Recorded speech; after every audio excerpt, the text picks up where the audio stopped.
So we actually already talked about Shin Kafchet in some sense, right? We did it. We did one shear on it, but well, we mostly were talking that time about general concept of like yes, healing and kuach nefesh.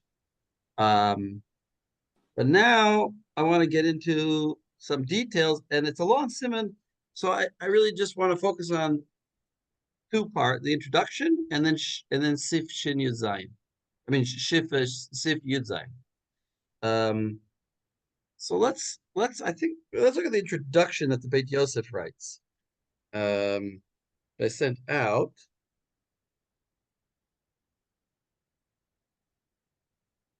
Yeah. Um,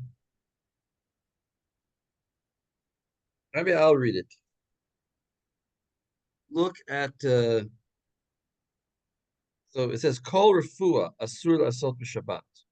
That's the quote from the tour, right? The tour starts off Kol Refua Asura Lasot B'Shabbat Gezerah Mishum Shchikat Simamanim, because we're worried that you might grind spices. Aval Kol Davar Sheyesh Bo Sakana Mutar. Okay, so look at the Beit Yosef. Kol Refua Asur Lasot B'Shabbat מתבאר מתוך הדינים שיבואו בסימן זה, וגם ממה שכתב בסימן הקודם לזה, החושש במותניו לא יסוף בשמן וחומץ, right? That's the previous siman. And what do we learn from this? והד אסרינן לעשות כל רפואה בשבת, פשיטא דלאו בכל שיש בו סכנה. Obviously, we never prohibited you from doing refuah on somebody who's in danger of life. Shaharei mechalin alav Shabbat, because we know that you can mechalo. So obviously you can do refuah. V'gam ein lomar de bechole sheyesh bo sakanat evar. Also, a person who's going to potentially lose a limb. We don't make a gezerah. We're not going. The rabbis are not going to be goes there to make somebody lose a limb. Right? V'gam ein lomar shebechol sheyesh bo sakana evar ka'amar shaharei afilu melechet derabanan osin lo al yidei Yisrael. Because even a fellow Jew, or he himself, could do a malacha, a rabbinic malacha, like rabbinic prohibition, to save his avar, to save a limb. Like we'll explain. So where is this gezer? And what about a chole that isn't got a sakana, but he's a chole? Al yidei goy. We allow a goy to heal him. Al yidei goy miha osin lo tzarchav. The goy could do for him. So we can't say that, in other words, okay, maybe he can't do things, but we can do refuah. Just by a goy can do refuah. Hilchot al karcha lomar. So he's trying to figure out where is the gezerah. Al karcha lomar. We must say the beyesh bo michush ba'alma v'hu mitchazek v'holech kibari. In other words, there must be that the gezerah is talking about somebody who has just a michush. How do we translate michush? How should we translate michush?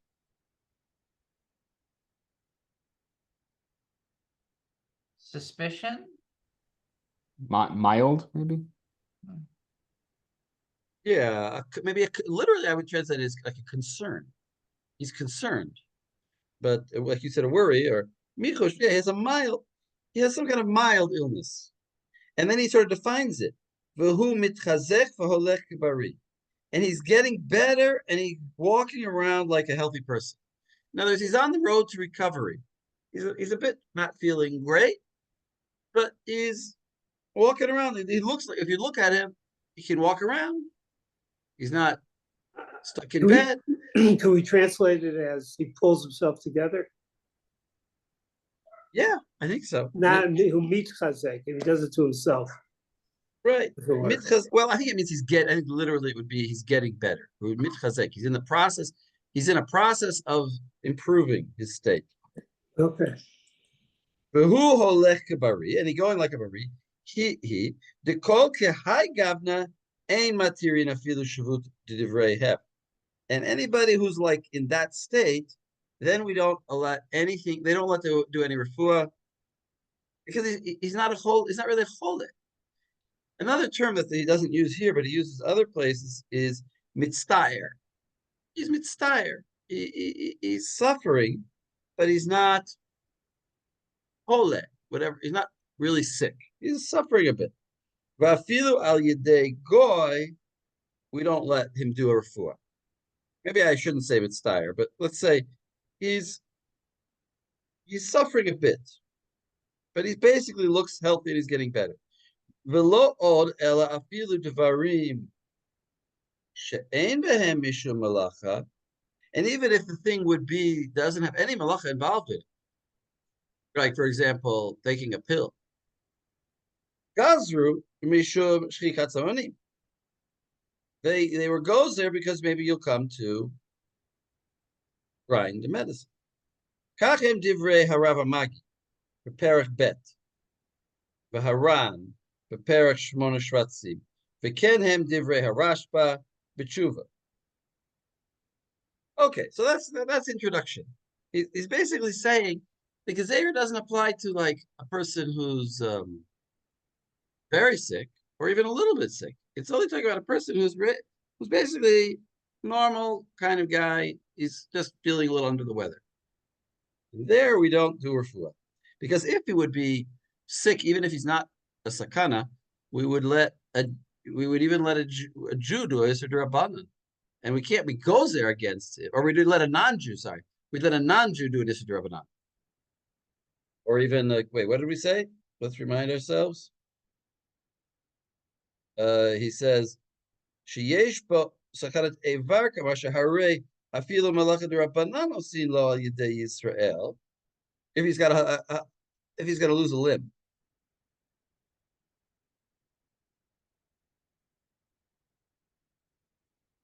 Right. But what about if he's, well, we're gonna have to talk about that. Our big question for tonight's shir is what is the din of a cholesh ein bo sakana? A limb, whether he's losing a limb potentially or not. But either way, he's a cholesh ein bo sakana. All right. I also sent out this tshuva. Maybe Max, you want to open up that, or maybe I'll share the tshuva on my screen. Share and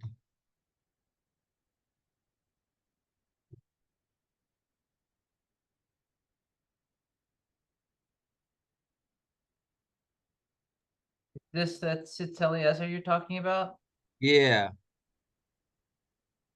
here is the Sitz Eliezer. And there's just a few, we're just not gonna read, obviously not gonna read it all. It's very long. Maybe Max, you want to read just the parts that I underlined. Yeah, sure. Actually, you can read from the beginning of the paragraph, the Rashi b'Shabbat. Okay. Rashi b'Shabbat, Daf Nun Gimel Amud Bet, Dibor Makal Gezera, Masbir Tiva Shel Hagzera, V'Kotev Vezel Shono. B'midi de Rafua Gazor Rabbanan, Di Sharit Shum Rafua Ati Lemishre Shichikat Samamanin, V'Hu Isura de Oraita, De Havi Tochen.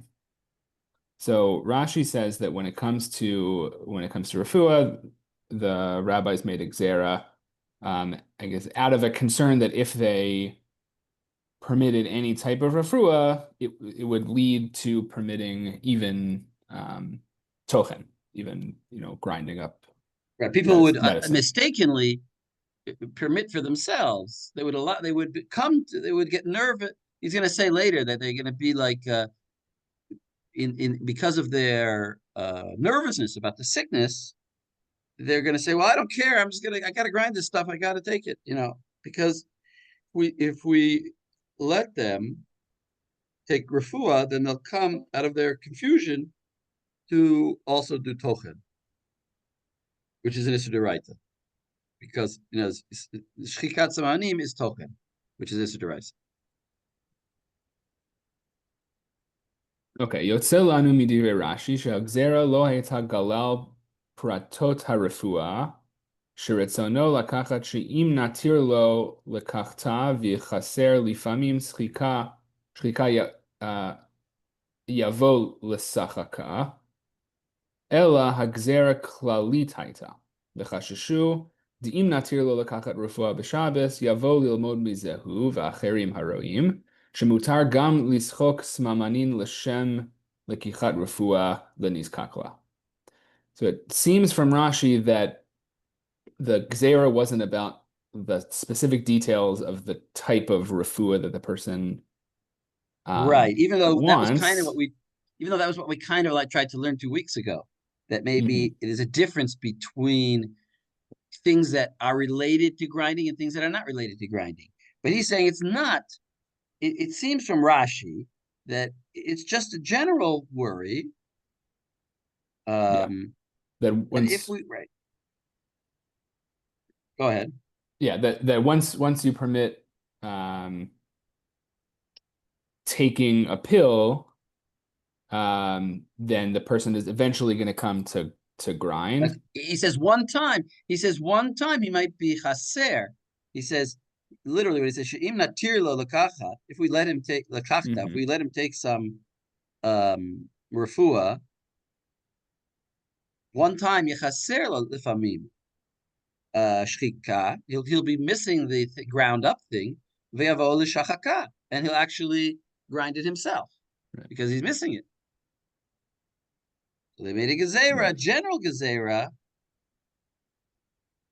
that if they let him take any refuah, he'll learn from this, and other people will see that it's mutter to grind things in order to take the refuah that he needs. And if people need it, they'll see that he took the pill or something, they took something, and they'll come to grind. But the basic idea here is that it's a gezerah klalit. I guess those are the words here. He says gezerah klalit. It's not specific to whether the trufa is necessary. Well, it does kind of sound like he's talking about things that are actually ground, but anyway, let's go down. Wait, I went too fast. Here, what's this say? Hachanami? Yeah. Hachanami, כמו שכתב, חששו דאם נתיר קיחת הרפואה למיחושין, מתוך שהאדם בהול על צערו, אי-אפשר להטיל לזכוקי כשלא יימצא מן המוכן לפניו. So, sort of along the same lines, if you're to permit taking a pill for someone who just has a sort of mild condition or something like that, since people are sort of like want to get rid of their no, bahul al tsaro. Right, like careful about bahul you should translate as like confused and anxious. Because he's sick, he's very nervous. Maybe I'm going to really get sick, it's going to be worse. And maybe he's bahul.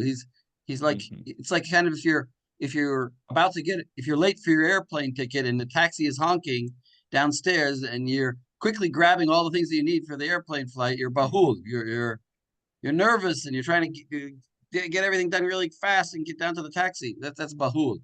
So mitoch adam bahul al tzaro. He's bahul. He's in a nervous state because he's sick. Then in a situation when he doesn't have the pills ready to go, eventually he's going to come to grind them in that situation. Okay, so so we're particularly worried about a person who is, in other words, we're worried that because of, it's not just that anybody would come to grind. You can say, why would a person come to grind? He just knows that. Well, it's because he's nervous. Okay, wait, let's go. We're going to actually get, wait, did I skip something there? Yeah. Kol chada. Yeah. Yeah. Okay. Hakol chada gzera klalit hi sheyavo litot lilmod dikshem shemutar lakachat refuah b'Shabbat kach mutar gam lahachina gam b'makom shetzarich shchika. Right. So Right. it's all one full blown. It's all one gzera, general gzera that we're worried that people are going to learn the wrong thing and come to to prepare, not just to take medicine, but also to prepare it. If Right. If we would say that it was mutter to take refuah, then they would think, just like I can take it, I can also prepare it. If I can take it, then why can't I prepare it? Yeah. It's interesting, by the way, because the Shmirat Shabbat says you can take bicarbonate of soda, but you have to mix it with water before Shabbat, which is sort of funny to me because that's exactly the point. If now we're letting you take the bicarbonate of soda, but then you shouldn't mix it on Shabbat. So we should prevent you from taking bicarbonate of soda. Shema, you might mix it with water on Shabbat. Because there's a different problem with mixing with water. It's like salting water. Like on Pesach, you're not supposed to supposed to make the salt water mix on Shabbos. Okay, anyway, it's just an observation. Here, let's go to I think there's one more, which is bigger piece here. At the end. At the very end. Yeah, here. Yeah. Okay. Lefiham. Nachum, do we deal with the problem that probably no one on this call grinds their own medicine? Well, that's what he's about to say here. Okay, so we'll That's get what to he's that. about to say. Because if not, I'll see something from another person. Okay. So go ahead, Max. All right. לפי האמור, יש מקום לומר דבזמננו שישנם רפואות כאלה לסוגי מחלות שאדם פרטי לא יוכל בשום פנים להכינן ועשותם, דלסוג מחלה כזאת שאין לה תרופה כי אם מסוגי התרופות שאדם פרטי לא יוכל בשום פנים לעשותם, צריך להיות מותר שפיר לקחתם בשבת במקום צער, בהיות שאין שייכות רפואה למחלה הזאת על ידי שחיקת סממנים כלל. ולכן לא הווה זה בכלל הגזרה, ואפילו אם המצא יימצא סוג בני אדם של מיעוטה דמיעוטה, שמחזיקים בתועלת עשיית תרופה שטעונה שחיקת סממנים גם לסוג המחלה האמורה, וגם מכינים אותה בעת הצורך, מכל מקום אז לינן בזה אחרי רובה דאלמה. Right.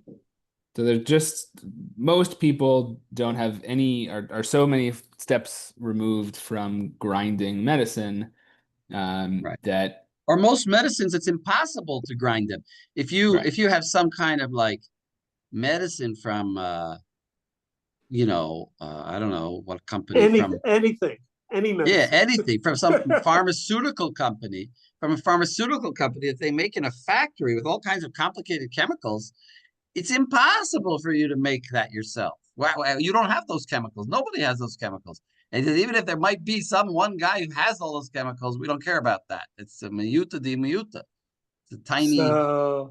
So he's saying, so therefore, right, in other words, nobody can make Tylenol. Good luck making Tylenol. You can't possibly make it. I just want to point out that this is only relevant in the case that the Beit Yosef already limited us to. If you're holy, then you can take Tylenol for sure. Even if you're a chole she'ein bo sakana. What he's going a step further is even if you're a mitztayer, then you could take a Tylenol because there's the gezerah is not shayich here. The gezerah is not shayich at all. Can I add something here? Perfect timing. Yeah, okay. So those who want to argue for the perpetuation of the muksa element of pills. Work hard on it. But there have been a few, I think Rav Henkin was one, who say, well, when you take a pill, often you have to break the pill, and breaking a pill is like grinding. But they have a hard time coming up with in other words, they're not ready to do, I think it's important to say what the Tzitz Eliezer did. Tzitz Eliezer says, no more. It's not a situation anymore. It's not a situation. But those who are reluctant to say things have changed, well, this is what they say. And you'll come across it. Now that I take so many pills, I felt I needed to talk to a couple of Talmidei Chachamim. And some of them, were saying, okay, you're sick, but really it's still a problem of Techina. But here, I appreciate how the Tzitz Eliezer takes care of the situation. I would also add, some pills are just kind of chemical compounds thrown together, but depending on the pill, if we say there's no tochen after tochen, then it's putting that argument on shaky ground to say that it's related to tochen. Okay, good. You mean breaking the pill in half? Right. Because it's already been. Well, tochen. they say when you break it, usually, like a piece comes out, very hard to break it exactly. It crumbles. We're not choshesh, at least you and I are not choshesh for these opinions, but the opinions are out there, so you have to be aware of it. If we're worried that breaking a pill in half is tochen, then isn't breaking matzah in half tochen? Because that produces plenty of crumbs by me. No, I'm actually serious, right? Like if our concern about medication is that we then come to grind our medication or things that make medicine, and now, Well, I think that's what Jacob is saying. Ain't tochen sorry. achar tochen. That's what we can Right. make. The pill has already been ground, just like a matzah has already been ground. So why should there be that problem? Anyway, if a person is sick, is a chole, if ain't no sakana, he can take medicine. We're only talking about a person who is michush ba'alma. He's concerned about it himself, and let's get into that topic, because it's really a fascinating topic. What I sent you out is Seif Yud Zayin. I mean, the Beit Yosef should forgive me that we're skipping so much, but I think this is really the topic, because the other, it gives a lot of examples, but a lot of those examples are hard to understand, and maybe they're different nowadays. But here we're getting some general principles in Yud Zayin. Here, maybe who would like to read Yud Zayin in the tour I'm talking?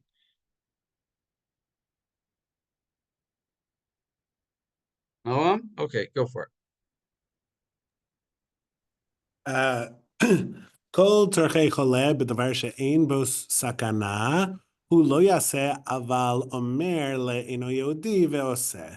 כיוון שאין בו סכנת הגוף, אפילו יש בו סכנת עבר, אין מחללין עליו באיסור דאורייתא, אבל מחללין באיסור דרבנן, אף על גב דאביד מעשה.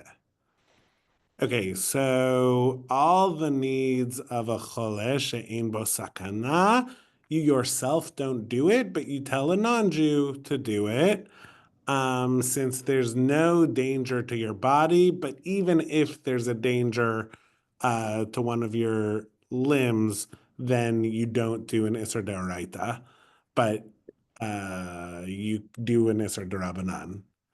Afal gav David Maseh. Even though right, you do an Isser D'Rabanan. In other words, an Israelite, he's thrown in a few things here. Right. He's saying, first of all, let's go from the end. Let's start from the end.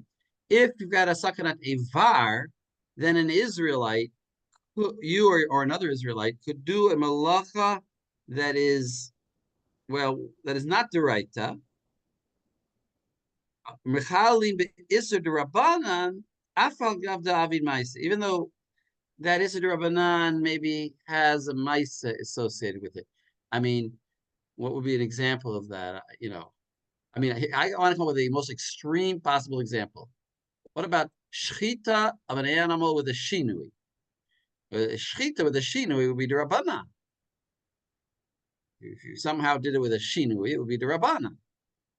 So that would be mutter if you are gonna if you need that meat to save you from losing a limb. I'm just giving the most extreme possible thing, like what it would be an isur d'Rabbanan with a ma'aser.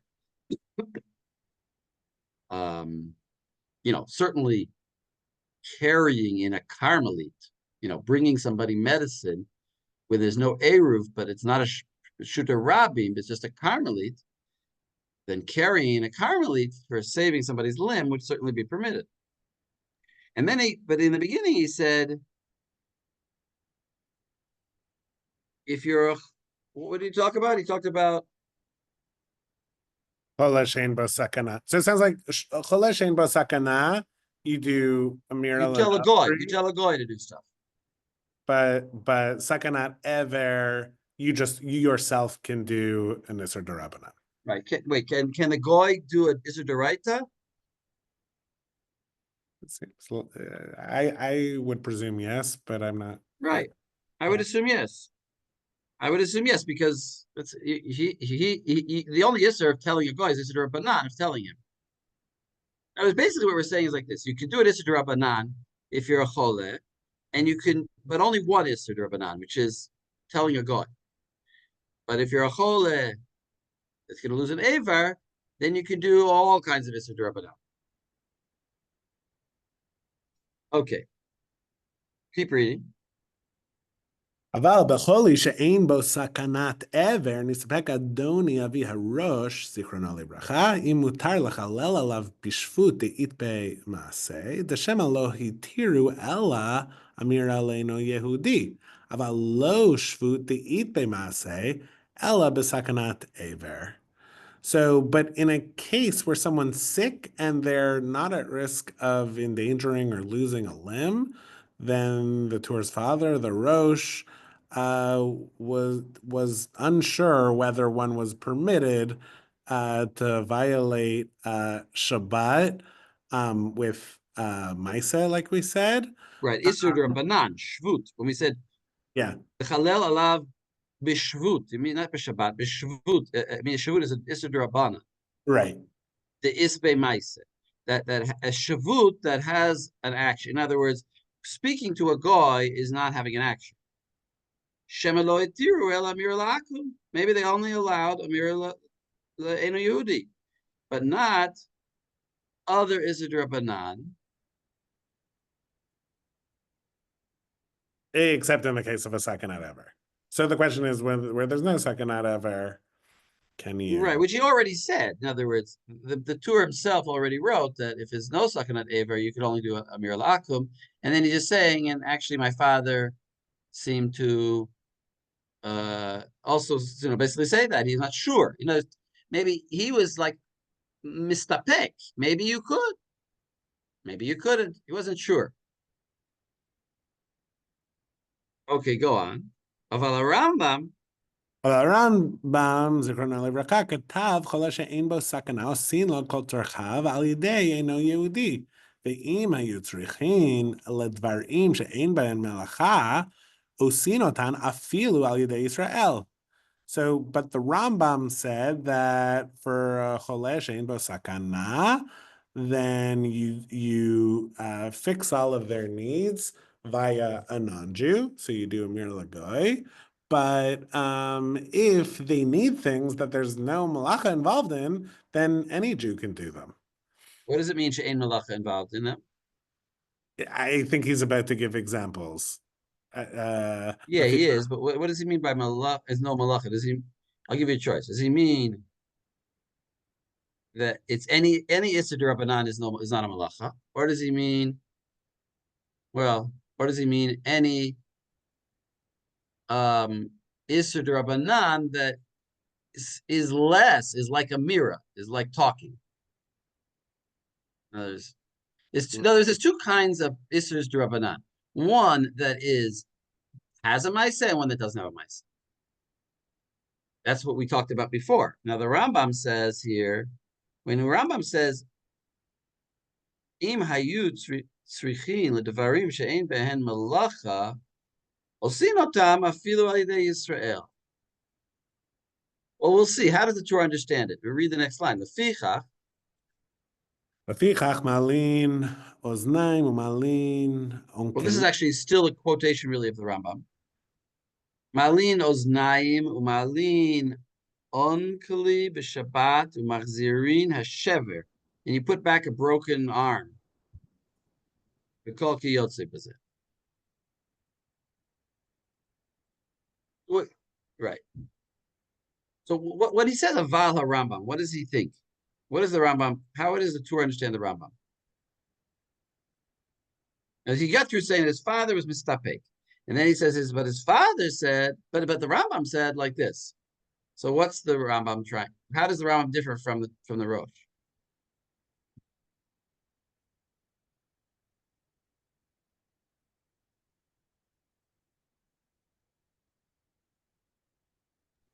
The Rambam makes a call.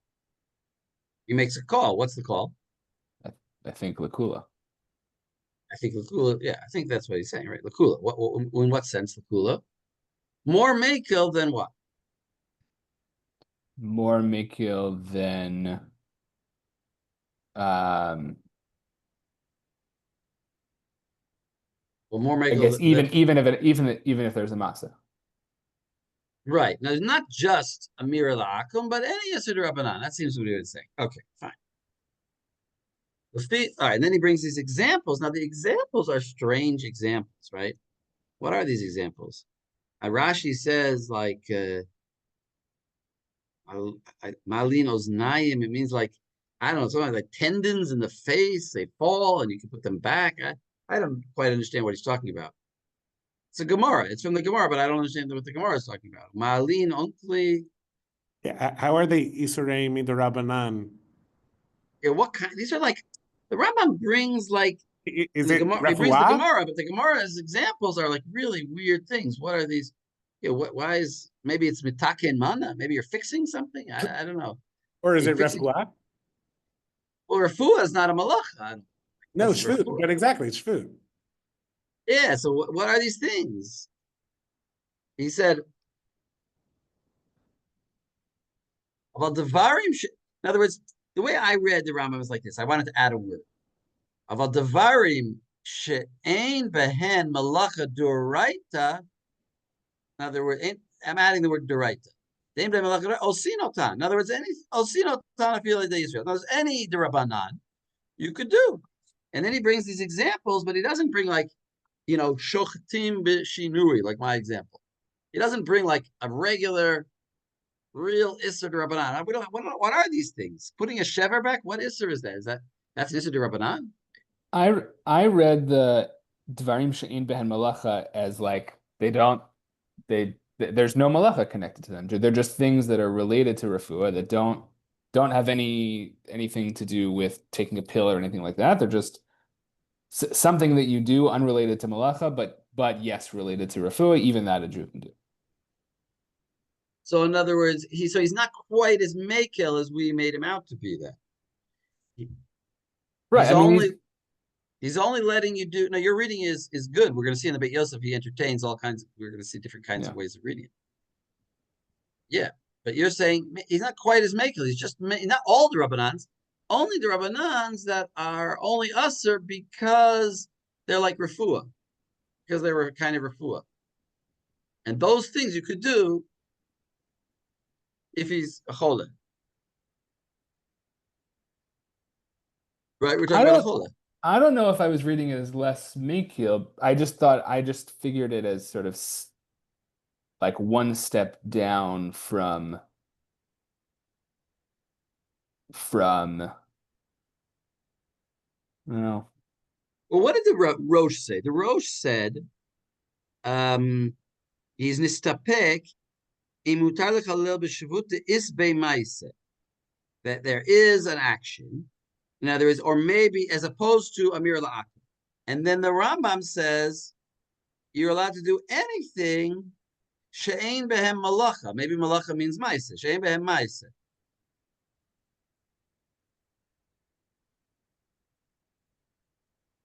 You do anything she'ein bezeh ma'aseh, afilu al yidei Yisrael, even by a Jew. But then he would be agreeing with the Rosh. That wouldn't answer the Rosh's question. Right. Then he wouldn't be agreeing. Then he would be deciding the Rosh L'chumra. That's exactly the question. Is he deciding the Rosh L'chumra or L'kula? I see. Yeah. That's the question. How is he deciding? He seems to be deciding the Rosh. The Tur thinks that the Rambam is answering his father's question. Aval HaRambam. Now, the Rambam was not mistapek. And he said this. And the question is, how do you read it? Is the Tur deciding, is the Rambam deciding the Rosh L'kula or L'chumra? And it's a machloket. It's a machloket. Not clear. Beit Yosef seems to be a little surprised by this too, because on sort of a little bit further says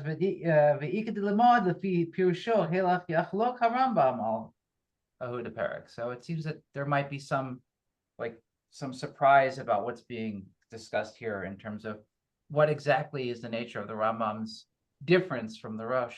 Yeah, right. It's not so clear. Okay, so that's that opinion. Let's go on to the next opinion. That's it's not clear exactly, but I would say, in my opinion, it lends itself to reading it as that the Rambam is more makel than everybody. And he's saying, because the way it sounds, afilu al yidei Yisrael. Okay, lefichach ma, and then he gives his examples. I will now read the Haramban. The Ramban chilek bedavar bechole she'ein bo sakana afilu sakanat ever aval pi she'tiru afilu shvut de'it be'maseh tzarich she'yasenu b'shinui aval be'lo shinui asur aval. Okay. Wait, stop. Okay, but the Ramban disagrees. No, chilek. Chilek doesn't mean disagree in this case. He distinguishes. Yeah, he makes a finer distinction.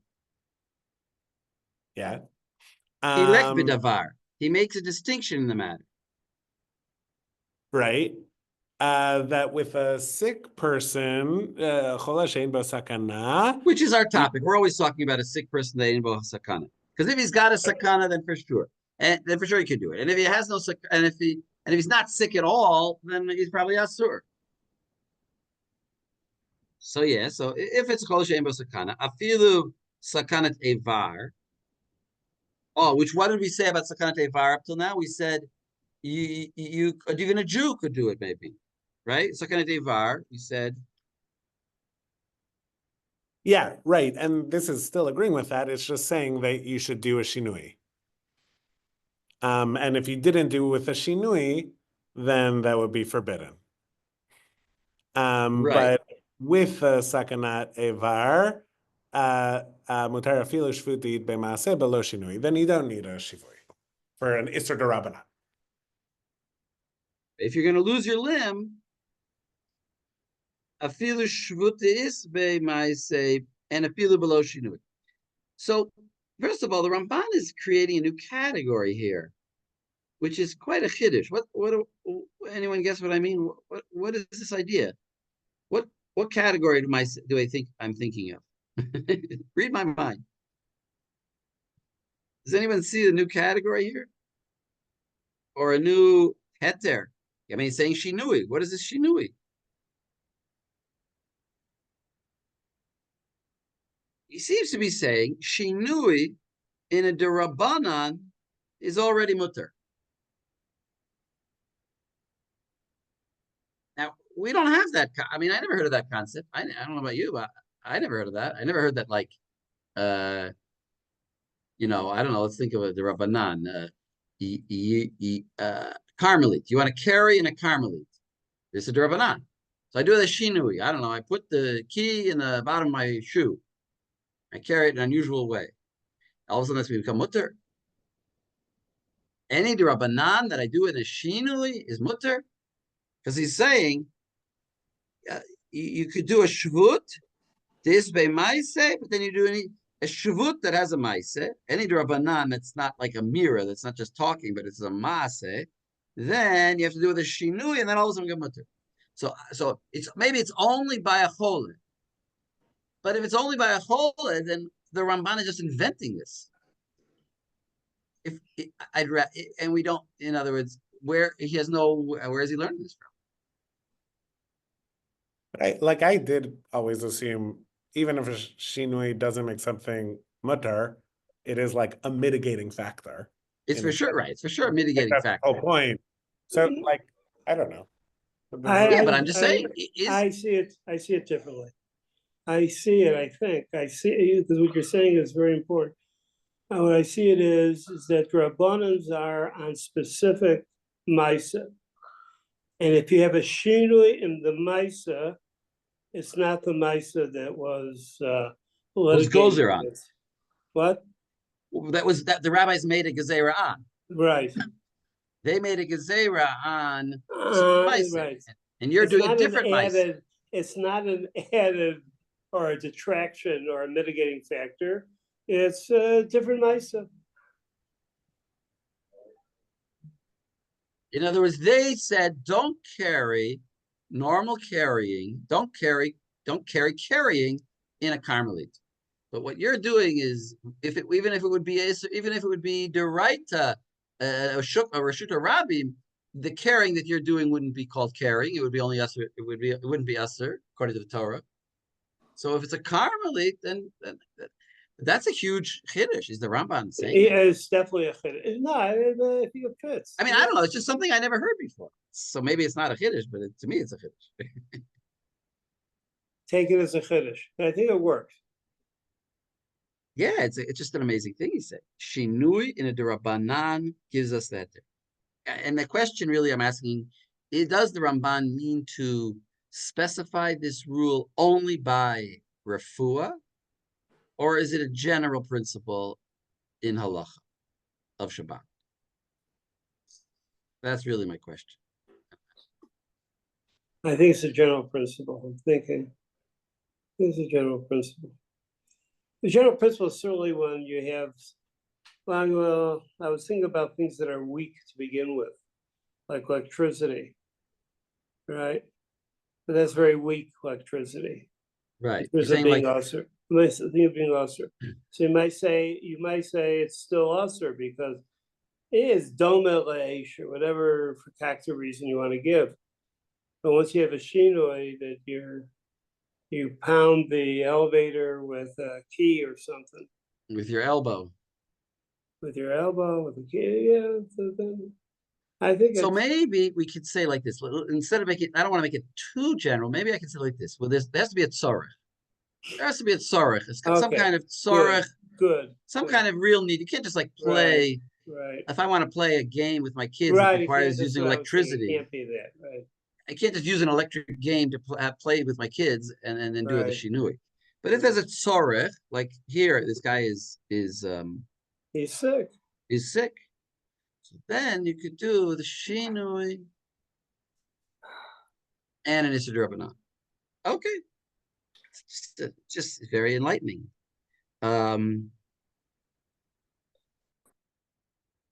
And then he said, right, like you read already, Avalim Yeshbo Sakana Devar, he's going to lose a limb. Afilu Shvut Isbe Maise below Shinui. And I think the spara there is pretty clear. I think basically saying there's no Shvut.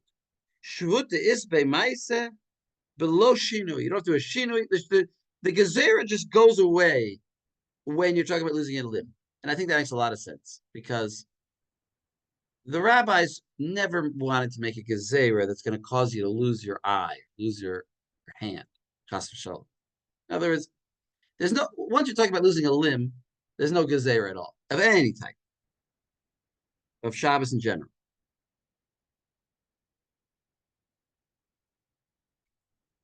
Okay. Now I have the hard work.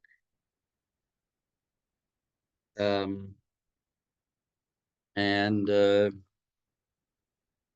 we got. I want to look. This is like the last thing in the source sheet that I sent out. The Beit Yosef on Yud Zayin.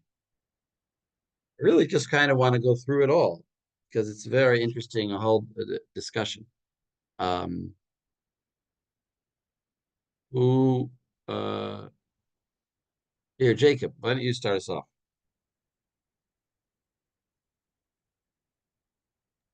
You're saying the Beit Yosef, we're gonna skip to that, or Well, yeah, let's do the Beit Yosef now. We did all of Yud Zayin. okay, I think we did. Yeah, we did all of Yud Zayin. Let's go back to do the Beit Yosef and Yud Zayin. okay.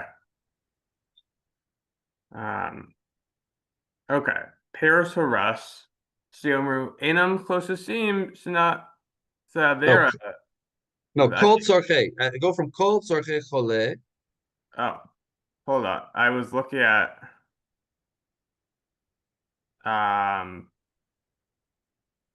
oh yes, okay, I see that. Let me stop this share. Wait a second. Yes, no, I see now where you were saying to look at. Okay. Kol Tzorchei Chole B'Davar She'en Bo Sakana, Hu Lo Yasa Aval Omer Le'eno Yehudi V'Otze Memra.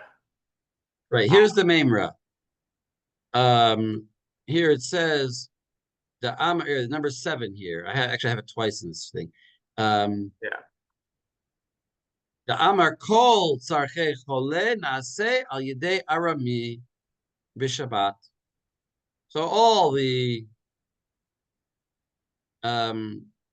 needs of a sick person can be done by a non-Jew on Shabbat. K'de Rav Hamnuna, da Amar Rav Hamnuna, hadavar she'ein bo sakana, omer lenachri v'osei. If there's no sakana, so you can always ask a nachri to do it. So that's the memra that he means. It's just a short little memra. Wait, let me just scroll down here. Okay. Umash katav afilu yesh bo sakana ever im chalon alav v'chulei king kav us b'parak bet the whatever The Vodazara. the vodazara laran b'parak shmonos ratzim v'lam du kain minan hatam ayin merda moter kochla b'shabbat. Right. So this is a Gemara that we talk about a lot here. Right. Which again, what are we trying to say? Masha katav afilu yesh bo sakanat evar.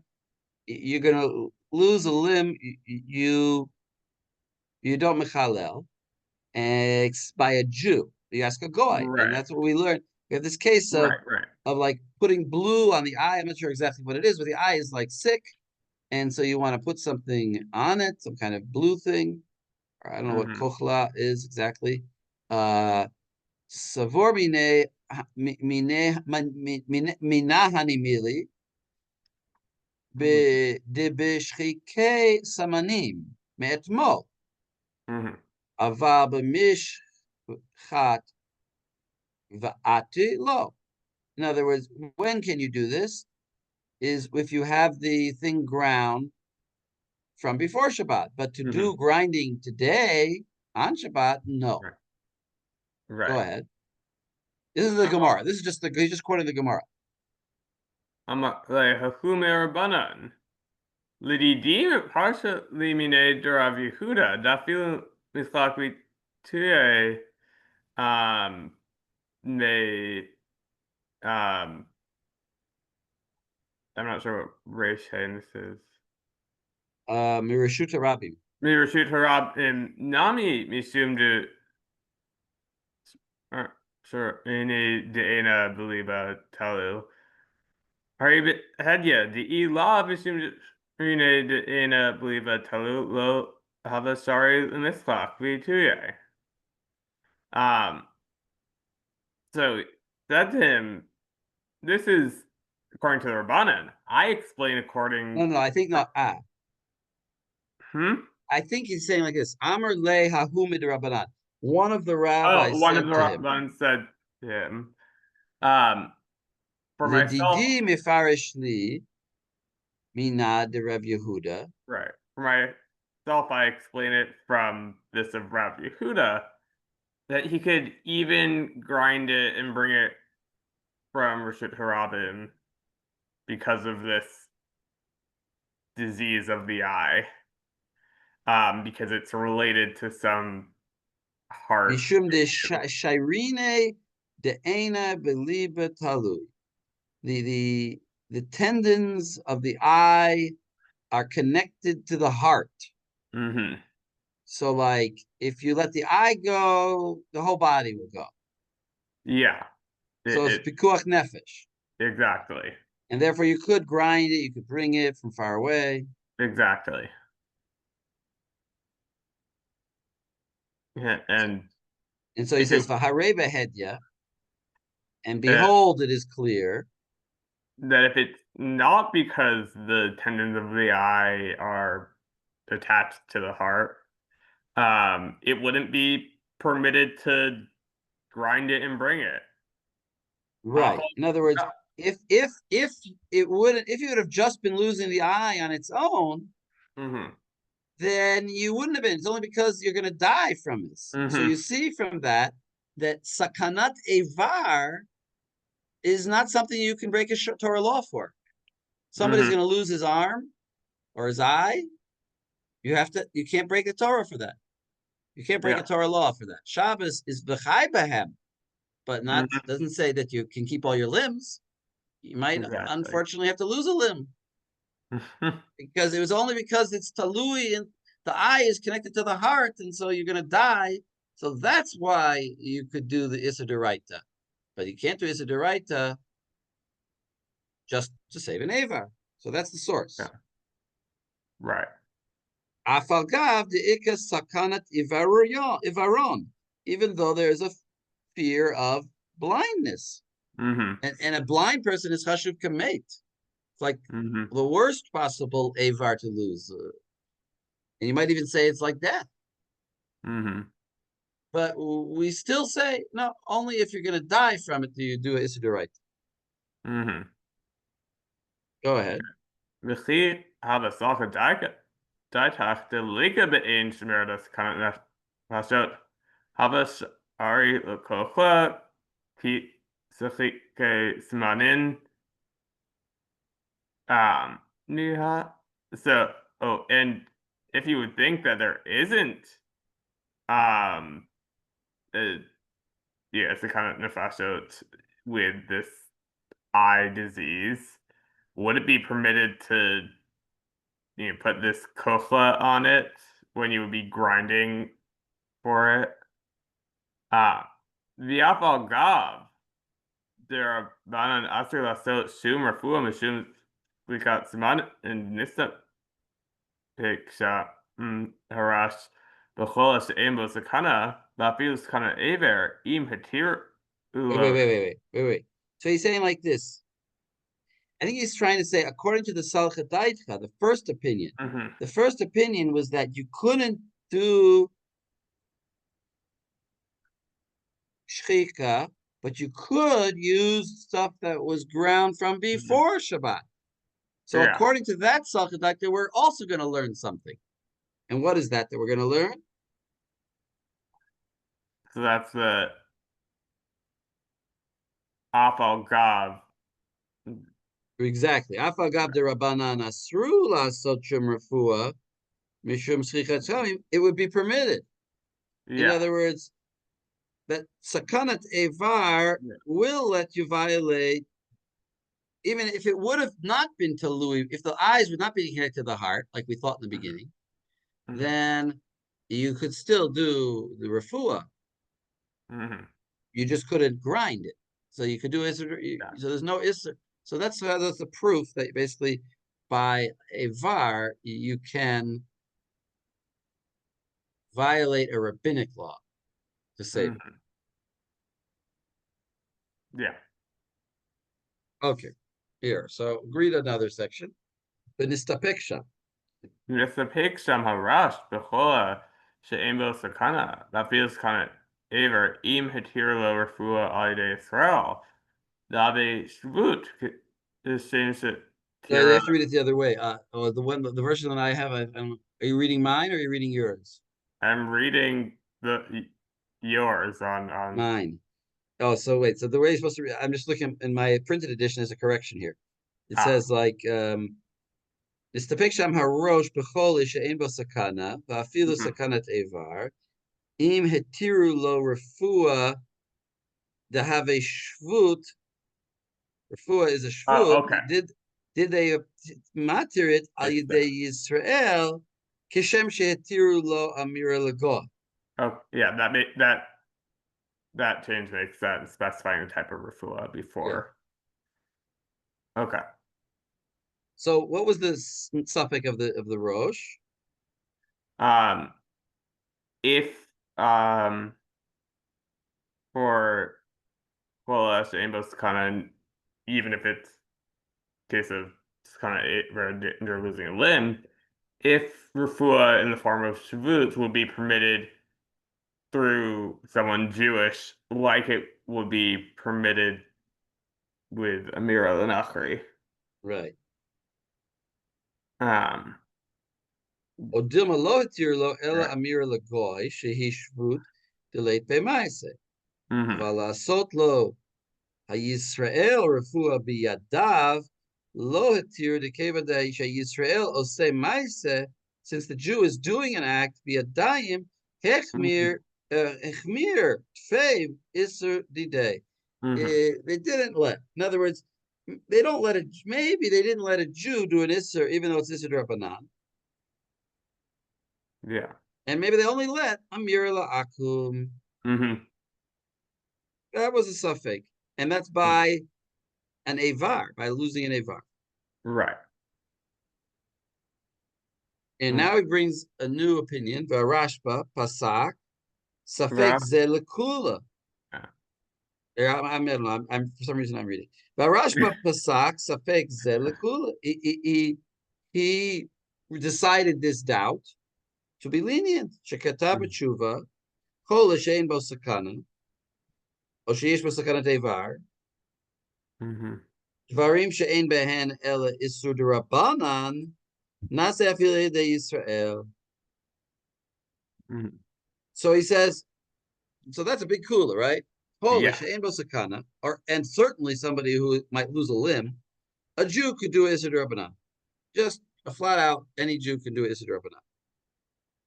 To a chole.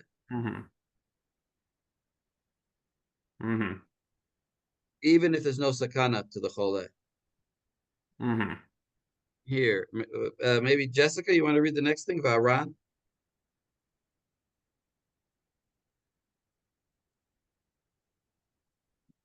I'll show you. Sorry, is this? And you could read. We are sitting next to each other, which is we're trying not to create feedback loops. Here, Vaharan. Yeah. No, it was volume thing. Well, I recommend you read it in the Beit Yosef, not in my thing. I just give my sources because then you know exactly what I want you to read. But really, you should read it in the Beit Yosef. Vaharan בפרק ח' שרצים פסק ספק זה לחומרה שכתב ומיהו Right. Read it Shmona Shratzim. שמונה שרצים. That's the name of the parak. Yeah. ספק זה לחומרה שכתב ומיהו כשרי אפילו שבות על ידי ישראל הנמילה היכא דאיכא סכנת עבר, אבל חולה שאין בו סכנת נפש ולא סכנת עבר, נהי דשרי במלאכה גמורה על ידי עם ישראל. Eino Yehudi. וכדאמרינן בפרק מפנין אין מטרין על ידי ישראל, אפילו שבות של דבריהם ואביא ראיה לדבר. So So you read a lot there. But yeah. So the Ran is saying that he paskin this dubious case of Chumrah, but that was only in the case where you have danger to a limb, but somebody who doesn't even have danger to a limb, let alone danger to life, we would permit complete malacha from a non-Jew, and by a Jew would only let them do shvut. No. Ein matirin lo al yedei Yisrael afilu shvut shel divreihem. We wouldn't even let them do shvut. Yeah. So he's saying, even for Ava, for any case, a Jew can't do it. So we have a machloket here. The Rashba says a Jew could do anything for a person who's choleh, and certainly for a person who's going to lose an Avar, any Durabanan. And the Ran says he can't do anything, even if it would be an Avar. You have to get a goy. And that would mean you're going to lose a limb, and it's only Durabanan. So according to the Ran, it's kind of like the rabbis do say, make a gezerah and make you lose a limb because of their gezerah.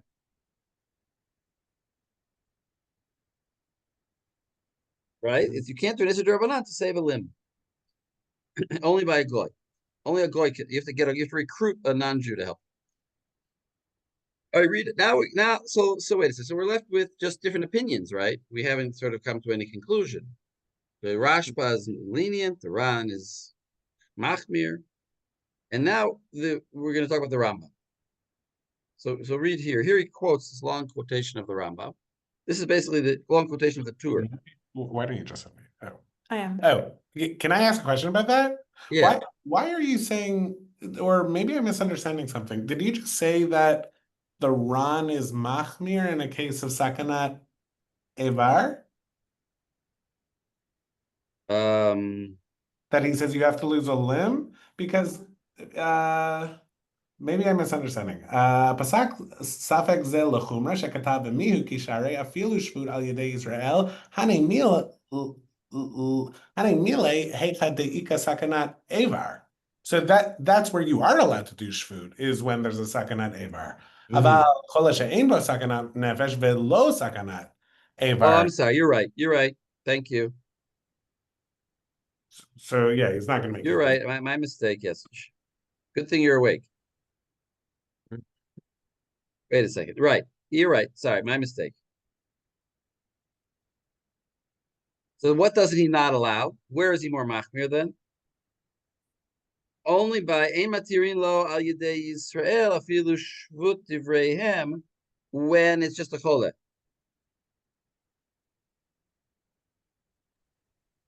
Right?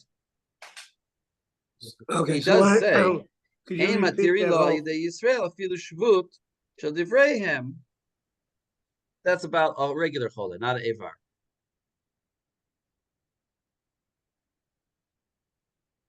I'm driving me crazy. No. It's still machmir relative to the Rashba. It's still machmir relative to Rashba, who said that a Jew could do, even whether it is an evar or not evar, a Jew could get involved. Great. Thank you. Thank you for the correction. Yeah, it does seem, when I was saying it, I was thinking to myself, but actually the Beit Yosef later says that everybody agrees that for second evar, there's no gezerah. Rabbi Landis, you wanted to say something? No, it's fine. But I right, think you let's should take- review. I think we should review it quickly. Yeah, so the Rosh, review it quickly. You want to review it quickly. The Rosh says that, you guys got to help me here. The Rosh says that if, that certainly you could do a Durabanan, but he's not sure if the only Durabanan you could do for a Chole, regular Chole, the only Durabanan you could do is Amir La'ak. Everybody agrees that saving an Avar you could do even by a Jew, a Durabanan, not a Duraita.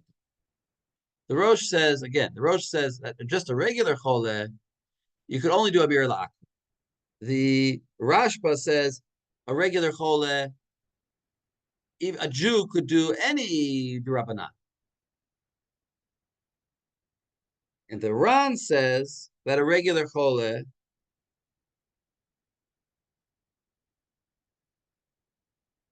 a Jew could not do. You could just do Amir Lakum.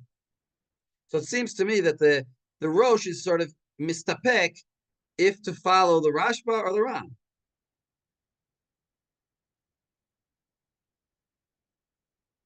Is that good? Is that a good summary? Does that make sense? The Rosh, it's really just a question of whether a Jew, and it's really interesting thing, can a Jew do an Isser D'Rabbanan for a Chole? You have somebody who's Chole, he's lying in bed with a fever, he's Chole. Can you do, you want to help him, and he needs, I don't know, he needs you to turn on the air conditioner. Can you turn on the air conditioner for it? So maybe you could, if that's Isser D'Rabbanan.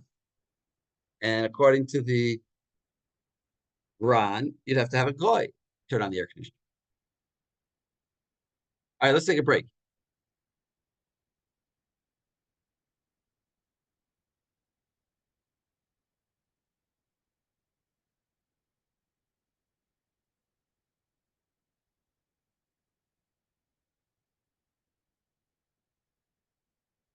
Recording. Okay, so we're in this fascinating Rambam here. Now we're actually going to see that different opinions of how to understand this Rambam. So, and it's going to be Nogeya kind of Lamaisa. So well, Jessica, you're doing a good job of reading. Why don't you maybe you'll read a little bit more. Aval Rambam. אבל הרמב"ם כתב בפרק ב' חולה שאין בו סכנה עושה לו כל צרכיו על ידי אינו יהודי וכולי. כיצד? אומר לאינו יהודי לעשות והוא עושה, לבשל לו, להפות לו וכולי. וכן כוחל עיניו מן אינו יהודי בשבת, אף על פי שאין שם סכנה, ואם היו צריכים שאין בהם מלאכה, עושים אותם אפילו על ידי ישראל. וסובר רבנו. Okay. Wait. So let's summarize that. Okay, so the Rambam says that somebody who is ill but not dangerously ill, you can directly tell a non-Jew to do whatever needs doing. You don't need to do sort of get around in how you speak to them. And the same is true for somebody who has this eye problem, even though there's no sense of danger. And if they have needs which are not malacha based, which like might count as maybe refuhi, but they're not malacha, then those can be done even by a Jew. That's Right. too. So we don't know exactly what that means, but she'ein behem malacha might mean it's D'Rabbanan. Yeah. Or it might mean that it's D'Rabbanan and it has no ma'aseh, but whatever. But no, he seemed to say you could tell a Jew, you could tell a non-Jew to do, even to cook, and you could tell him to do the eye thing. And what about a Jew again? You can tell a Jew to do things which are not malacha. Right. Okay. So go ahead. Savur Rabbeinu. Rabbeinu, when he says Rabbeinu here, he means the tour. וסובר רבנו דפשט ספקו של הראש לכולה, שהרי התיר לעשות על ידי ישראל צריכים שאין בהם מלאכה, אף על פי כל רפואה אסורה משום שבות. ואיכא למתח... Wait. Stop there. So explain that. So the Torah resolves this doubt of the Roshes leniently. No. Savur Rabbeinu shepashat sveko shel harosh. That who pashat?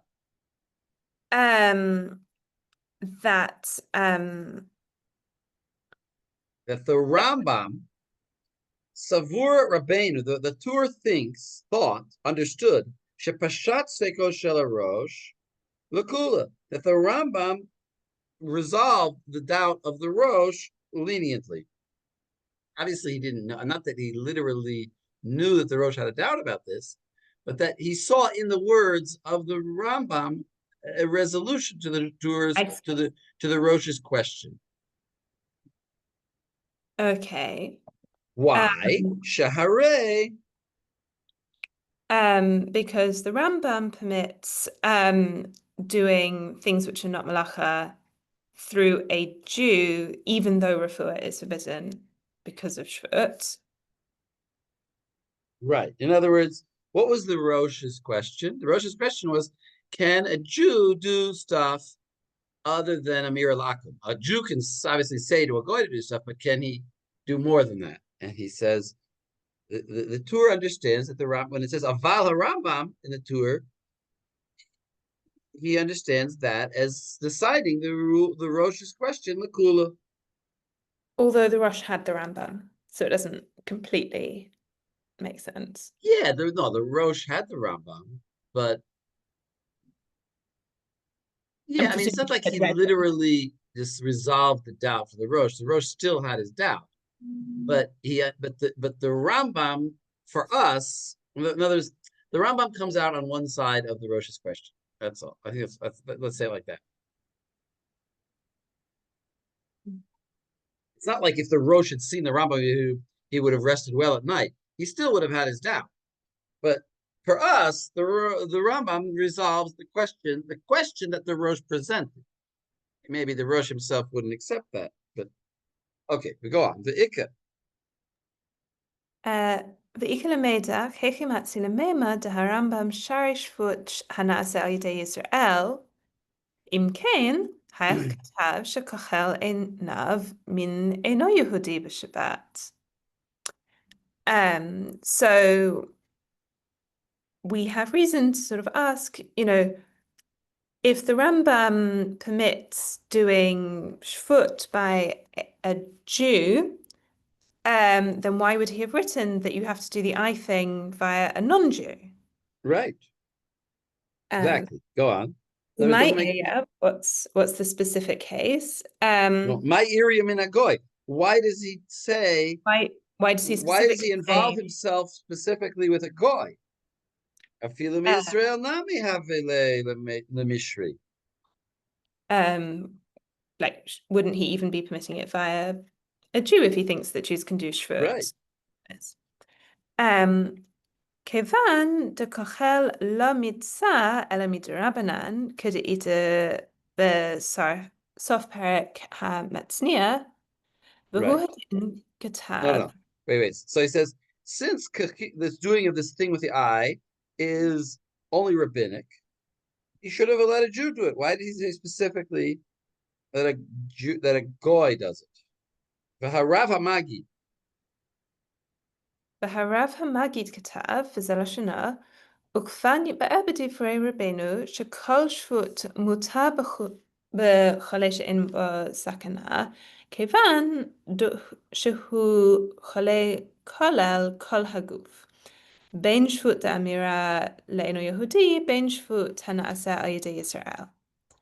אבל בעבר אחד, כיוון שאין בו סכנה, לא הותר לישראל אפילו שפוט גמור, וזהו שלא התירו לכל אלא מן אינו יהודי, אף על פי שאין בכל אלא משום שפוט. אבל מלאכה גמורה בישראל לא הותרה אפילו בסכנת איבר אחד, אלא בסכנת נפשות. עד כאן למה. So the Rav Magid says, we've already explained this, that any shvut is permitted for somebody who is ill in their entire body with no danger, whether that's doing Amir al-Nochri or some other sort of shvut. But if it's only one limb and there's no danger, then Jews are not even allowed to do shvut. And this thing with the eye falls into that category. And right. So wait a second. So stop here. So explain how. So basically the Magid answers the question that Beit Yosef asked. The Beit Yosef said, "How can you say the Rambam permits? How could the Tur say the Rambam permits anything by a Jew when he explicitly says that this rabbinic prohibition has to be done by a goy?" So what does the Rav Magid answer? He only permits everything in the case where the illness is in your whole body. Exactly. Where it's only in your whole body. This is a major Kiddush. And this is the first person to mention this concept, that the chole has to be in the kol haguf. We thought either you're chole or not, like either you're chole or you're not chole. Now the Maggid says, no. When we said chole, it meant chole kol haguf. But if just your eye is bothering you, and it's not a sakanat nefashot, it's not even a sakanat evar, but it's just like, your left foot is in pain, but you're not going to lose your left foot. So you're not called a chole. You have to be, your whole body is chole. And this is going to come, this is going to be a halacha brought down that, like in the Shulchan Aruch, that you have to be chole, really be chole in your whole body. It's not just enough that you have a pain in you can't take an aspirin. In other words, essentially, if you have a chole in your foot, notwithstanding the tzitz Eliezer, but you can't take an aspirin if you have a pain in your foot. It has to be a pain in the whole body. And that's the distinction. And that's why the Rambam said that by kachol einayim, it has to be done by a goy, because that's not a chol and kol haguf. And it's not even a chol of aver. You're not even going to, it's like mamish, the pumfaker of what we said before, that the eye is connected to the heart and you're going to die. He's saying it's nothing. It's a nothing. It's just the eye is hurt. It's just painful, but it's not going to cause you to lose your life. It's not going to cause you to lose your eye. And it's not a chole. So there's a new cat. There's 4 levels now. There's a level of cholish, but there's yesh bo sakana. There's ein bo sakana, but it's called a goof. Well, sorry. If we start from the most machmir, the most severe, it would be, let's say, cholish yesh bo sakana. Then there's cholish yesh bo sakana evar. You're going to lose a limb. Then there's chole called a goof, and then the lowest level would be just chole, but in one limb. And then the 5th level would be just mitztayer. Right? But so basically the Rabbi Maggid has brought us this new concept called cholish kol haguf. Okay. So now go on. When we talk divarav.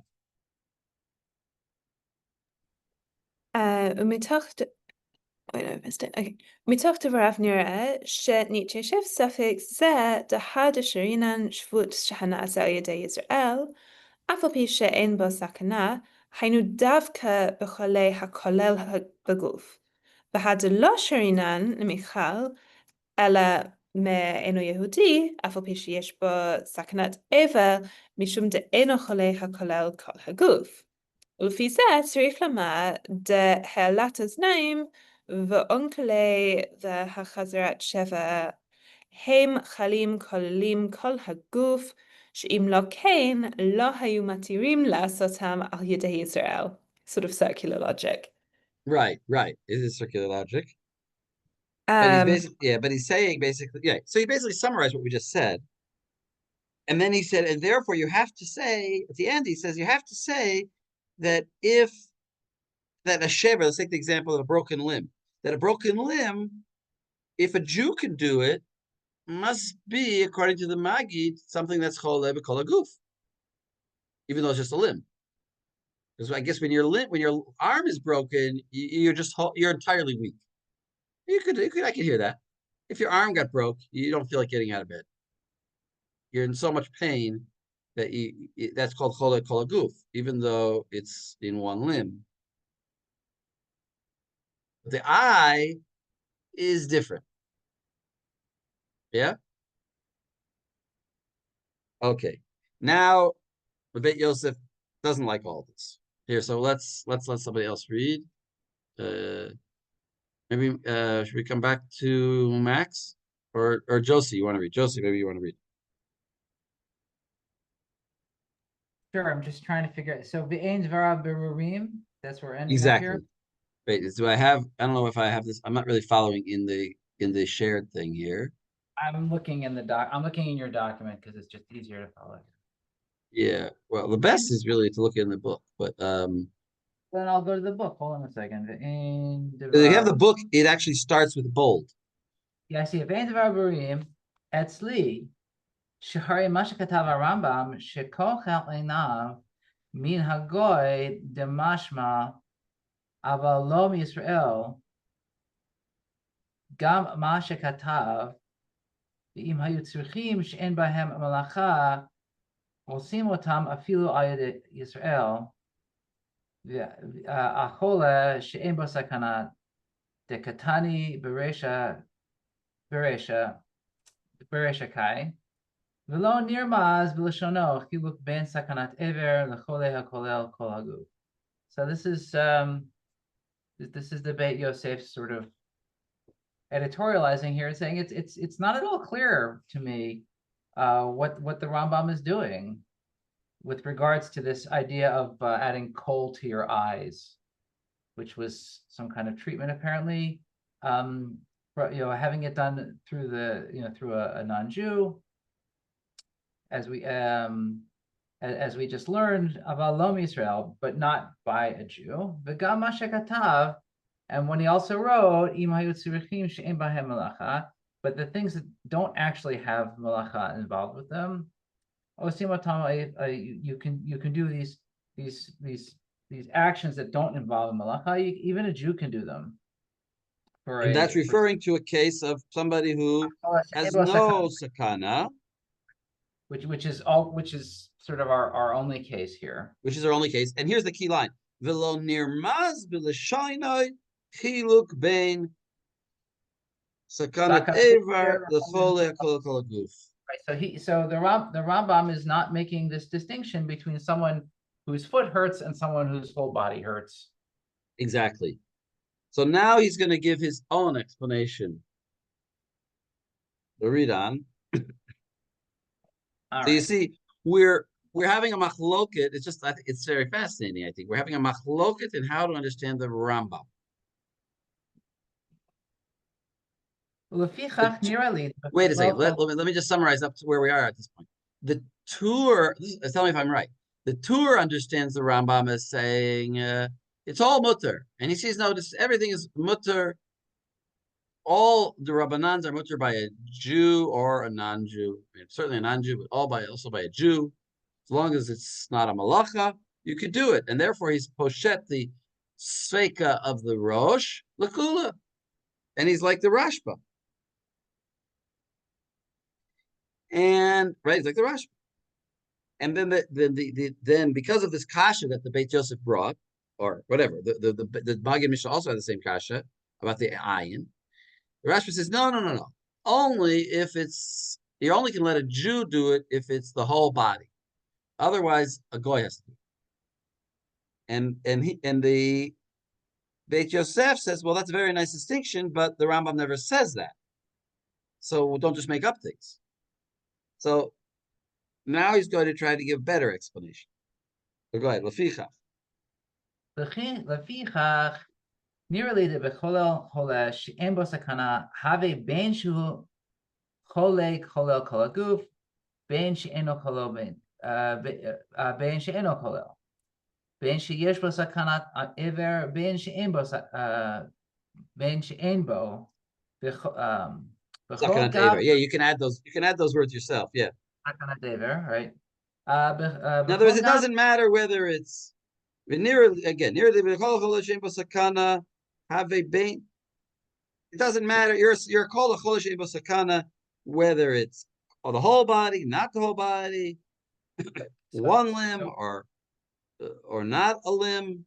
A loss of a limb or not loss of a limb. It just wants to have one box. One all-encompassing category, yes. That is called cholesh ein bo sakana. You're chole. I don't care what kind of chole, how much you're chole, you're a chole. And you've got something going on, right? But you're not mitztayer. You're not just mitztayer, you're chole. But there's all these different kinds of chole. But called gavna, in all these cases, shvut hanasa al yidei Yisrael mihu hatmi le b'shvut sheyesh bo ikar malacha shehu nismach la kegon kochel she'asur mipnei shehu kekotev o la'asot shum refuah bosem besam.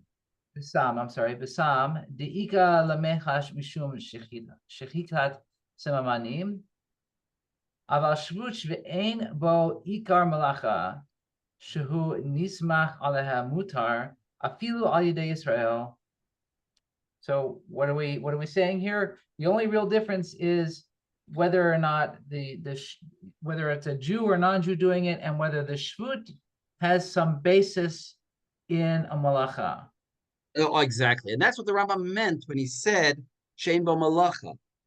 He didn't just mean that it's not a malacha deraita. What he meant was it's a shvut that is not similar to, in his words, in the tours, in the Beit Yosef Shehu nismachla, that it's connected to a malacha.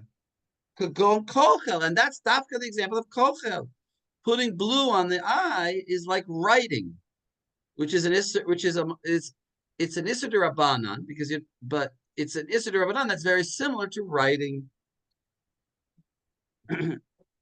Or and the Beit Joseph says that I do see in the words. What words? Because it's just she'ein bo ma'aseh. That's what the Rambam means. Or she'ein bo malacha. He says she'ein bo malacha. What does he mean by ein bo malacha? We already said it's the Rabbanan. The Rabbanan, she'ein bo malacha, means it's a Rabbanan that's not connected to a malacha. Or, he gives another one, or, of course, other thing. Exactly. If it's a refuah b'sam, well, then we have a specific gezerah that prevents that.